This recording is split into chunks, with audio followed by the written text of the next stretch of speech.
अस्सलामुअलैकुम स्टूडेंट्स, मेरे बच्चों। बेटा आज जो हमारा टॉपिक है वो है मेरे बच्चों आपके पास, एक मिनट रुकिएगा। ठीक है बेटा, आज हमारे पास जो टॉपिक है वो है हमारे पास करेक्शन ऑफ एरर्स का, और ये आपको लेक्चर नंबर 1 दे रहा हूँ मैं आपको करेक्शन ऑफ एरर्स का। नाउ लिसन केयरफुली मेरे बच्चों। बेटा करेक्शन ऑफ एरर्स का मतलब क्या होता है, पहले ज़रा ये समझ लो। सब बच्चे ज़रा चैट पर रहो, मैं तुम लोगों से ज़रा पूछना चाह रहा हूँ। जैसे कि देखो मेरे बच्चों, करेक्शन ऑफ एरर्स नाम से साबित है आपके पास कि आपके पास जो सेंटेंसेस आएंगे आपने करनी है उनमें करेक्शन। एरर्स होंगे उसमें मिस्टेक्स ऑलरेडी दी जाएंगी और आपको उन सेंटेंसेस को ठीक करके लिखना है। असल काम यह है कि आपके सामने मेरे बच्चों कुछ सेंटेंस आएंगे, उनमें मिस्टेक्स होंगी, मतलब कि हम खुद देंगे आपको और आपने उन मिस्टेक्स को ठीक करके लिखना है। अब आपका सवाल बने कि सर मिस्टेक्स इस तरह की होंगी, तो मेरे बच्चों मिस्टेक्स हो सकती है प्रेजेंट पास्ट फ्यूचर की, मिस्टेक हो सकती है टेंस की, मिस्टेक हो सकती है आपके पास फॉर्म ऑफ वर्ब की, मिस्टेक हो सकती है हेल्पिंग वर्ब की, आर्टिकल्स की मतलब आ एंड द, प्रेपोजिशन की, कुछ भी हो सकती है, स्पेलिंग मिस्टेक भी हो सकती है। ठीक है, तो बेटा ये चीजें आपके पास आएंगी और आपने क्या करना होता है कि और ये एग्जाम में आती है, कोई तफरी नहीं करवा रहा मैं, ठीक है, एग्जाम में आता है और आपने मेरे बच्चों उसे ठीक करके लिखना होता है। ठीक है, नाउ लिसन केयरफुली, मैं आपको एक एग्जाम्पल के तौर पे एक चीज बताता हूं मेरे बच्चों कि अगर मैं बोलता हूं कि आई इज प्लेइंग क्रिकेट, हालांकि ये बहुत आसान है, तो मेरे बच्चों बताओ इसकी करेक्शन क्या होनी चाहिए, ये सही सेंटेंस क्या बनेगा। अगर मैं बोलता हूं कि आई इज प्लेइंग क्रिकेट, तो मेरे बच्चों मुझे बताओ कि ये सही सेंटेंस क्या बनेगा इसका। एक एक ऐसे आपको एग्जाम्पल का तौर पे मेरे बच्चों बता रहा हूं मैं। बिल्कुल, हाँ, कि मेरे बच्चों इसका आंसर क्या बनेगा। हाँ, सब बच्चों ने सही आंसर दिया, अल्लाह का शुक्र है भाई, इतना तो आता है तुम लोगों को माशाल्लाह माशाल्लाह से। तो देखो इसका बनेगा आई एम प्लेइंग क्रिकेट। ठीक है, बट मेरे बच्चों को बेटा तुम लोगों ने करना क्या है, अब यहाँ पर असल बात यह है, तुम लोगों ने यहाँ पर जो करना है, यहाँ पर इतने आसान सेंटेंस नहीं आएंगे। तो मेरे बच्चों आप अगर अभी अपने सामने अपनी स्क्रीन पे देखो, आपके सामने बेटा आए हुए हैं 15 सेंटेंसेस। ठीक है, आप इन 15 के 15 सेंटेंसेस में मेरे बच्चों कोई ना कोई मिस्टेक है, कोई सेंटेंस ऐसा नहीं है जिसमें मैंने मिस्टेक ना डाली हो। अब आपका काम क्या है, पहले काम समझ लो, ठीक है, बाद में बात करना मुझसे। सबसे पहले बेटा आप लोग सारे के सारे बच्चे इन तमाम सेंटेंसेस को करेंगे नोट डाउन। तमाम सेंटेंसेस को बेटा आप नोट डाउन करोगे, ठीक है, और फिर नोट डाउन करते वक्त आप लोगों ने कुछ ऐसे नोट डाउन करना है कि एक सेंटेंस आपने उतारा और उसके नीचे आप दो दो लाइनों की जगह छोड़ते जाओगे, सेकंड वाला उतारा दोबारा छोड़ोगे, इस तरह सो ऑन, थर्ड के नीचे भी, फोर्थ के नीचे भी। जो आपके सामने लिखा हुआ है आपने सबसे पहले इसको एज इट इज उतार लेना है। फिर जो दो लाइन छोड़ी है ना, उन दो लाइनों में आप क्या करोगे, लिखोगे इसकी करेक्शन के लिए छोड़ोगे। वो आप दो लाइनें छोड़ ही इसलिए रहे हो ताकि जो इसकी सही फॉर्म बने आप वो लिखो यहाँ पर। समझे मेरे बच्चों? तो लिहाजा इन सब के मेरे बच्चों तुम लोगों ने लिखने हैं आंसर्स। इन सब के तुम लोग लिखोगे आंसर्स। किसी में कोई भी मिस्टेक हो सकती है, मैं जानता हूं कि तुम लोग सारे के सारे ठीक नहीं कर पाओगे, इसमें कोई बड़ी बात नहीं बेटा, परेशान होने की कोई वजह ही नहीं बनती। लिहाजा आप लोगों ने इन तमाम सेंटेंसेस को सॉल्व करना है। ठीक है, तो बेटा काम समझ में आ गया कि नहीं आया? बताओ, यस नो में जवाब दो मुझको। काम समझ में आ गया मेरे बच्चों? बेटा सब बच्चों से बोल रहा हूं, तुम लोगों को काम समझ में आ गया कि काम करना क्या है? ठीक है, तो बेटा आप लोगों ने इन तमाम सेंटेंस को नोट डाउन करना है। और एक बात पहले से बता दूं, उज़ैर बेटा मल्टीपल भी हो सकती हैं, एक भी हो सकती है, लेकिन ज़्यादातर ज़्यादातर एक मिस्टेक आती है।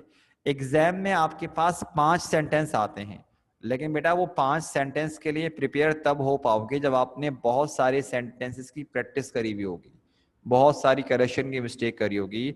यहाँ पर अभी मैंने 15 दिए हुए, तो ज़रा चेक करो, खुद तलाश करो, देखते तुम क्या करते हो। अब मेरे बच्चों सब के सब ज़रा शुरू हो जाओ, और एक बात याद रखना, मैं अभी ड्यूरिंग लेक्चर मेरे बच्चों आपको कोई गाइड नहीं करूँगा।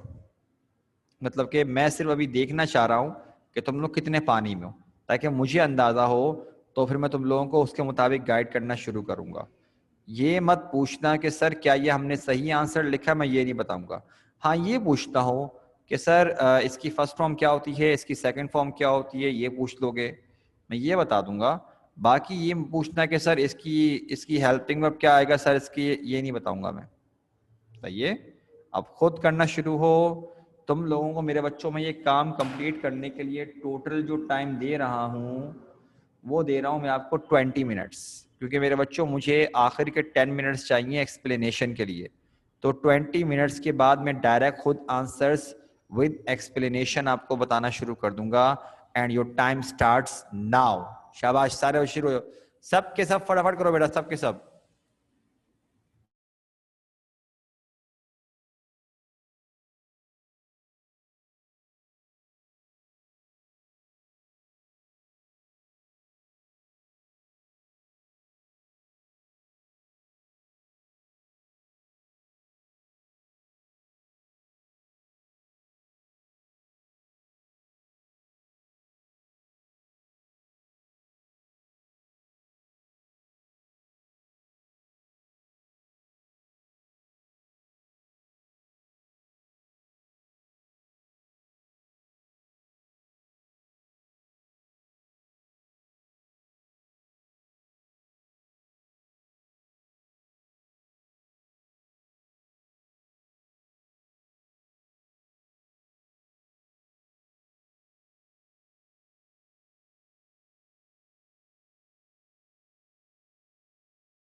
बेटा रैयान, मेरी तरफ से कोई मसला नहीं है, मैंने ज़रा सारा चेक कर लिया। ठीक है, तुम ज़रा एक मरतबा बंद करके दोबारा से उसको ज़रा देख लो, दोबारा स्क्रीन खोल के, इंशाल्लाह ठीक हो जाएगी। चेक कर लो ज़रा मेरा बच्चा, वरना किसी और का भी कोई ना कोई मैसेज आया हुआ होता मेरा बच्चा।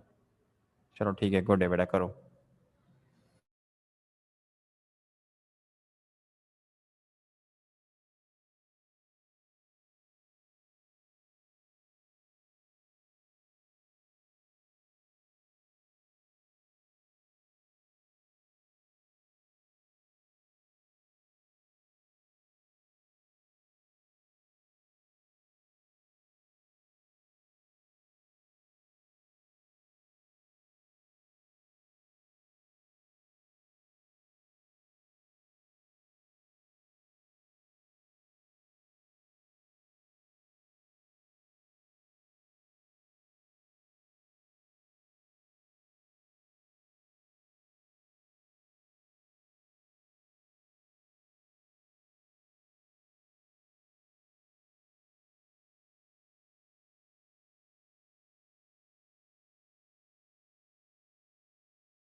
हाँ बेटा उज़ैर, इसमें स्पेलिंग मिस्टेक्स हो सकती हैं। मतलब जो एग्ज़ाम में आता है ना बेटा, उसमें स्पेलिंग मिस्टेक हो सकती हैं, लेकिन मेरा बच्चा मैंने अभी जो है यहाँ पर किसी किस्म की कोई स्पेलिंग मिस्टेक नहीं रखी है, सब की सब ठीक है। सही है? तो मेरा बच्चा अभी के लिए स्पेलिंग ज़हन से निकाल दो, वरना एग्ज़ाम में आती हैं, आ चुकी हैं बल्कि। सेट है? तो उसके मुताबिक बेटा सॉल्व करो ज़रा इसको।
मेरे बच्चों सिर्फ 7 मिनट्स रिमेनिंग हैं, उसके बाद बेटा मैं आंसर बताना शुरू कर दूंगा। 13 मिनट्स हो चुके हैं, सिर्फ 7 मिनट्स रिमेनिंग हैं, और अगर कोई बच्चा कर चुका है सब के सब तो काइंडली बेटा मुझे इन्फॉर्म कर दीजिएगा कि सर डन, ठीक है, वरना 7 मिनट्स के बाद मैं वैसे भी बताना शुरू कर दूंगा। सब बच्चे बेटा ये अलर्ट होके करो, ये बहुत इंपॉर्टेंट क्वेश्चन होता है। ये इंग्लिश की उन चंद चीज़ों में से है कि अगर आप ठीक करके आओगे तो आपके फुल मार्क्स आते हैं, लिहाजा इसको सीरियस होके करो सारे बच्चे।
मेरे बच्चों 3 मिनट्स रिमेनिंग है, जल्दी करो बेटा, 3 मिनट्स।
ओके मेरे बच्चों, मेरा टाइम्स अप। अब जरा सारे के सारे बेटा अपनी स्क्रीन की तरफ देखो और जरा बेटा अगर मिस्टेक्स आई हुई है मेरे बच्चों जरा उसकी करेक्शन करते साथ साथ सारे के सारे लिखते हैं ना, हाथों हाथ लिखना और समझते हैं ना सब बच्चे सारे की सारी मिस्टेक्स को, ठीक है।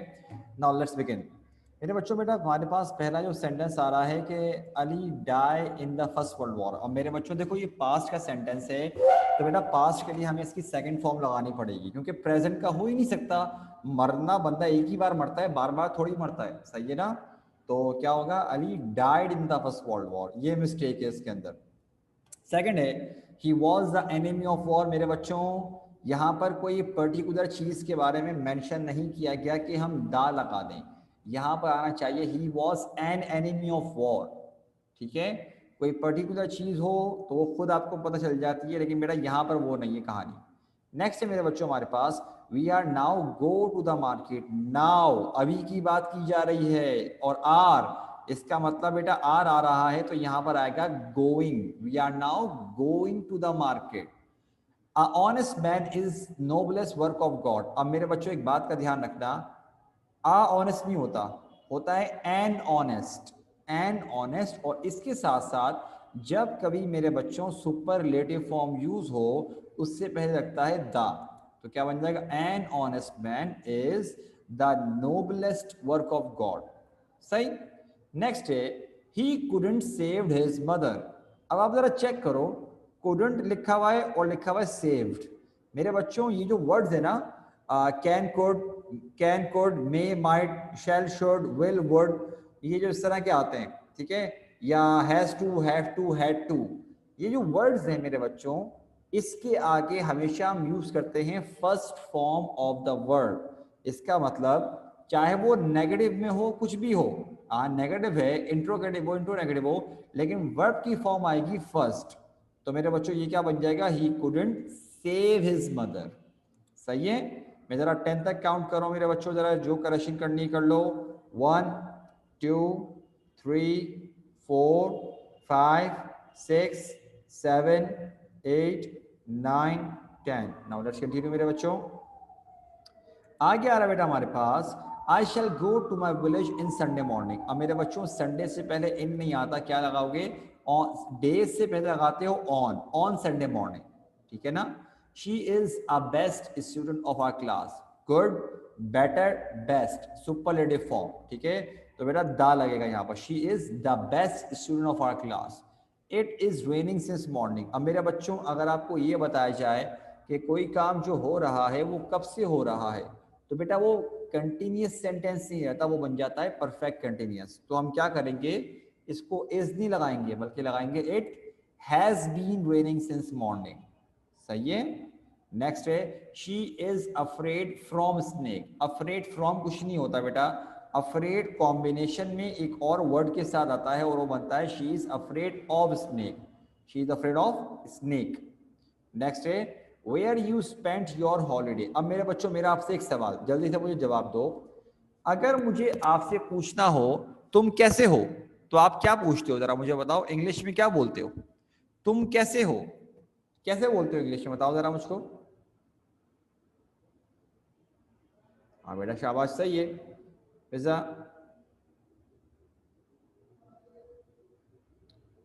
हम क्या बोलते हैं, हाउ आर यू। अच्छा अगर मुझे पूछना हो कि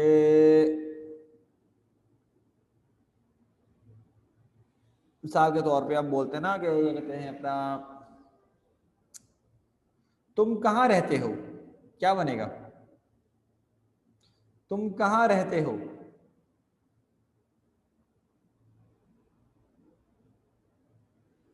शाबाश फिजा बेटा, गुड। ओके उजय बेटा, गुड। ओके मुसब बेटा, गुड, शाबाश। मतलब कि आपने पहले वाले का जवाब दिया हाउ आर यू और सेकंड वाले का जवाब है वेयर डू यू लिव। अब मेरे बच्चों WH क्वेश्चन होते हैं what, when, where, why, whose, whom, how much, how long, how far, ये वाले क्वेश्चन होते हैं हमारे पास, ठीक है ना। द थिंग इज अगर आप नोट करो बेटा, अगर हम क्वेश्चन की बात कर रहे हैं तो आप चेक कर रहे हो, जब आपने हाउ आर यू लिखा तो हाउ के आगे आपने फौरन बात क्या यूज किया है, हेल्पिंग वर्ब आर यूज किया है। वेयर डू यू लिव में आपने वेयर के फौरन बाद क्या इस्तेमाल किया, डू। मेरे बच्चों ये WH क्वेश्चन की रिक्वायरमेंट है कि अगर आप WH क्वेश्चन फॉर्म में लिख रहे हो तो बेटा WH क्वेश्चन के आगे हमेशा आएगा हेल्पिंग वर्ब। लेकिन अगर आप यहाँ चेक करें तो यहाँ पर लिखा हुआ है यू हेल्पिंग वर्ब नहीं है, ये है सब्जेक्ट। तो बेटा ये यहाँ पे गलती आ रही है। और स्पेंट योर हॉलीडे, हम बात कर रहे हैं पास्ट की कि तुमने अपनी छुट्टी कहाँ गुजारी, और पास्ट इंडेफिनेट का हेल्पिंग वर्ब होता है डिड। अब मेरे बच्चों एक मसला है, यहां पर अगर हम डिड लगाते हैं वेयर डिड यू, तो डिड के साथ साथ एक और चेंज क्या आएगा कि डिड लगाने पर ये सेकंड फॉर्म नहीं आएगी बल्कि क्या आएगा हमारे पास फर्स्ट फॉर्म। तो क्या बन गया, where did you spend your holiday. मैं 10 तक काउंट कर रहा हूं मेरे बच्चों, जरा जिसने स्क्रीनशॉट लेना है स्क्रीनशॉट ले लो, करेक्शन करनी है करेक्शन कर लो। 1 2 3 4 5 6 7 8 9 10। नाउ लेट्स कंटिन्यू मेरे बच्चों। The bees get honey from flowers. अच्छा, ये वाले मिस्टेक में अक्सर मेरे बच्चे मिस्टेक कर रहे होते हैं क्योंकि उनको लगता है इसमें कोई मिस्टेक है नहीं। बेटा इसमें मिस्टेक ये वाली है कि अब दा हट जाएगा, बस ये मिस्टेक है इसमें। करेक्शन तो हो रही ना भाई, दा नहीं आएगा। दा क्यों लगाओगे भाई, बिना वजह में लगाओगे। तो क्या बन जाएगा, bees get honey from flowers, no article. ये है she is fond for tea. मेरे बच्चों फॉन्ड फॉर नहीं होगा, जिस तरह से मैंने कहा अफ्रेड ऑफ, तो यहां पर भी क्या आएगा, फॉन्ड ऑफ। अब मेरे बच्चों देखो लिखा हुआ है 13 में, he had completed his work yesterday. मेरे बच्चों देखो हैड प्लस थर्ड फॉर्म का मतलब होता है perfect tense, past perfect tense, ठीक है ना। तो बेटा पास्ट परफेक्ट हम तब इस्तेमाल करते हैं जब कंपैरिजन में किसी और चीज का भी जिक्र किया जा रहा हो। मिसाल के तौर पे जब मैं घर पहुंचा तो मेहमान जा चुके थे। एक मेरा घर पहुंचना और एक मेहमानों का जाना, दो काम, दो चीजें हो रही हैं। जब मैं घर पहुंचा तो मेहमान जा चुके थे, लेकिन इस सेंटेंस में सिर्फ एक बात का जिक्र किया गया है, तो लिहाजा बेटा पास्ट परफेक्ट नहीं आ सकता, ये बनेगा पास्ट इंडेफिनेट। तो क्या बन जाएगा, सिंपल ये बन जाएगा, ही कंप्लीटेड हिज वर्क यस्टरडे, बस, और कुछ भी नहीं आएगा। अगला है हमारे पास, जैसे कि मैंने लिखा हुआ भी है, since there is no comparison in two different time periods from past perfect can't be used, नहीं इस्तेमाल कर सकते। Amjad is working in this institution for 10 years. तो मेरे बच्चों मैंने आपको अभी बताया कि अगर आप ये बात बता रहे हो कि कोई चीज़ जो हो रही है और कब से हो रही है, अगर आप ये भी बता दो तो मेरे बच्चों फिर आप जो है प्रेजेंट कंटिन्यूस इस्तेमाल नहीं कर सकते, बल्कि क्या बन जाएगा, Amjad has been working in this institution for 10 years.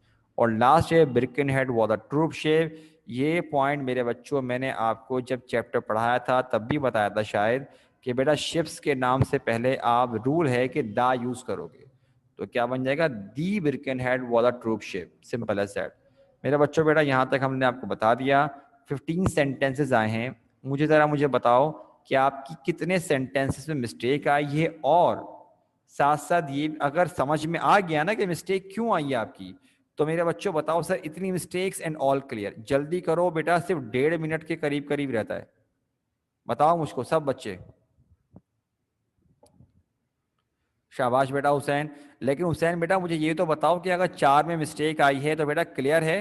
अरे तुम लोग सिर्फ बता रहे हो मिस्टेक्स का, बाकी भी तो बताओ सर, इतनी मिस्टेक्स एंड ऑल क्लियर, पूरा बताओ ना मुझको। उजैर, उजैर बेटा लेकिन क्लियर है मेरा बच्चा, उजैर अहमद, उजैर अहमद बेटा अगर आपकी इतनी मिस्टेक्स आई हैं मेरा बच्चा क्लियर है। अरे भाई सिर्फ मिस्टेक्स मत बताओ, ये भी बताओ कि क्लियर है कि नहीं है, एक ही मैसेज में बताओ मुझको।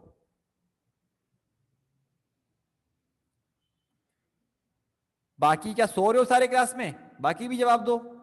इधर एक कम बच्चों ने बताया सिर्फ मुझको अभी तक।